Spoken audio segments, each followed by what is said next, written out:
From Montana's news leader, this is the MTN 530 News. It's a story that's gripped the hearts of many across the country. A Billings 10-year-old calling for kindness after last week's Capitol chaos. But first, at least 6 homes in the Q2 viewing area lost during the dangerously high winds that tore through Montana yesterday. Good evening, everyone. Thanks for joining us tonight. I'm Jeanelle Slade. Well, 3 of the 6 homes lost are in Muscle County, where wildfire broke out yesterday afternoon. Q2's Jeanelle Slade has the latest. Yesterday, the Muscle Sheriff's Office received a 911 call that a fire had broken out near the North Delphia subdivision between the northeastern side of Muscle County. By the time I responded, the fire had moved approximately 2 miles, mile and a half already. It was being driven by winds sustained at probably 40 to 50 with gusts in the 60 to 70 mile an hour range. During the fire, 3 primary structures and 5 outbuildings, including sheds and barns, were destroyed. Only one of the primary structures lost in the fire was occupied. The occupant of this home is a retired law enforcement officer from Arizona who made it out of the home unscathed. He lost everything. And when I mean everything, I mean he has the clothes on his back. He has no cell phone. He has no pad. He had a computer. He bemoaned to me that he had lost. He was just getting ready to do his taxes this year, and his laptop was sitting in the house, and he doesn't even have it now. At this time, firefighters are working to complete a fire line around the affected area. Sheriff Lesnick says 50-mile-per-hour winds are predicted, but it is not expected to spread the fire further. Lesnick says he wants to thank all the volunteer fire departments involved. Again, I'd like to thank the volunteer fire departments in Muscle County. I've worked closely with them for a lot of years. They always amaze me, the time and effort that they put in to do this job. Reporting in Billings, I'm Jeanelle Slade with MTN News. Thanks, Shaq. Now, Sheriff Lesnick says the cause of the fire is not yet determined, and at this hour, crews are not able to say if the flames are fully contained. In Marr County, the sheriff's office reports 3 families lost their homes yesterday. 2 of the houses were damaged due to the high winds, while the 3rd was destroyed during a structure fire. A grass fire started by down power lines near Newland Creek Road. That was quickly put out by city and county volunteers.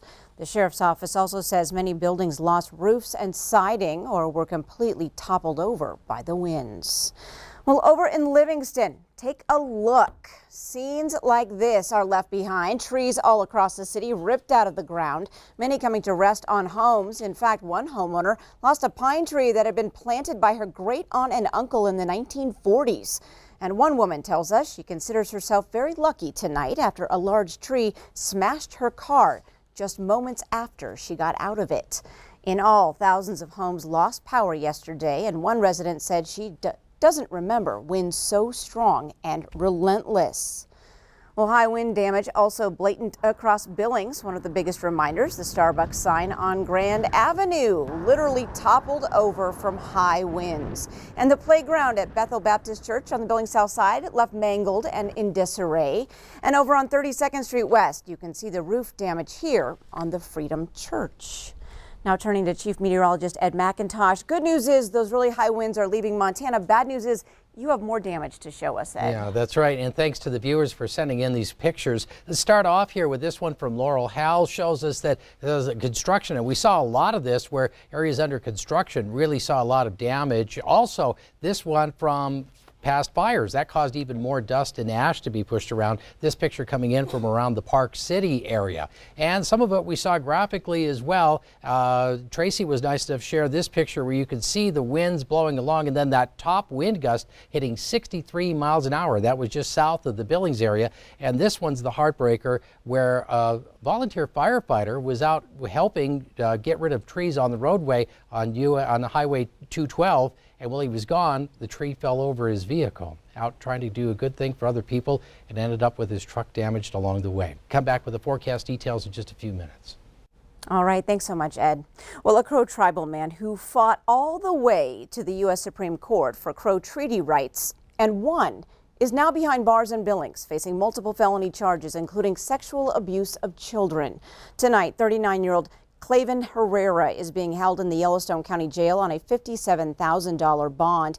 He faces charges of criminal possession of dangerous drugs, theft, strangulation of a partner or family member, and sexual abuse of children. Among the alleged crimes, court documents state the FBI seized a phone that belonged to Herrera containing hundreds of images of children engaging in sexually explicit acts with adults. In May of 2019, the U.S. Supreme Court ruled in favor of Herrera in a hunting rights dispute with the state of Wyoming. Herrera had been cited for violating Wyoming game laws, but the court ruled that hunting rights for the Crow tribe under a 19th century treaty were still in effect. Now, Herrera is set to be arraigned in district court tomorrow morning. Well, this evening, COVID-19 deaths across Montana increased by 3, bringing the state's total deaths so far to 1,083. Of those, 1 was a Yellowstone County man in his 70s. Yellowstone County now has a total of 173 victims. Recoveries across the state are heading toward the 83,000 mark. And new developments after what some may have thought was the end of a lawsuit between the Gallatin County Attorney and Board of Health and the Rockin R Bar. But it may be far from over. MTN's Annie Johnson joins us with where the lawsuit is now and how the ruling could play out.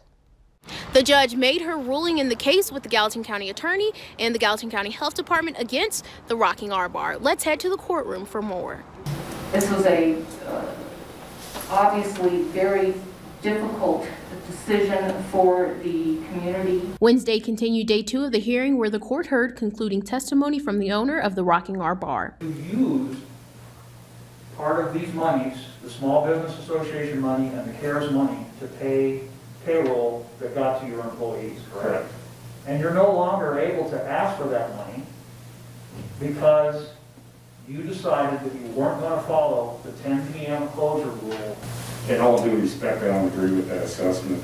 After Hope testified for several hours between the attorneys, closing arguments were made. And the preliminary injunction is needed to preserve the status quo and minimize the harm to all parties. Let alone, was there any testimony or any basis that closing between 12:30 and 10 o'clock has any factual or scientific basis? The judge's ruling upheld the health department's orders because she said the orders are presumably constitutional and within the department's authority. The judge's decision today just means that the owner of the Rockin R Bar, Mike Hope, does have to follow local orders and close his bar by 10 p.m. And if he does not, then more legal action can be taken. His attorney said that then he would be held in contempt of court for going against the judge's orders, but he assured me that Mike will follow the orders and close the bar by 10 p.m. Reporting in Bozeman, Annie Johnson, MTN News.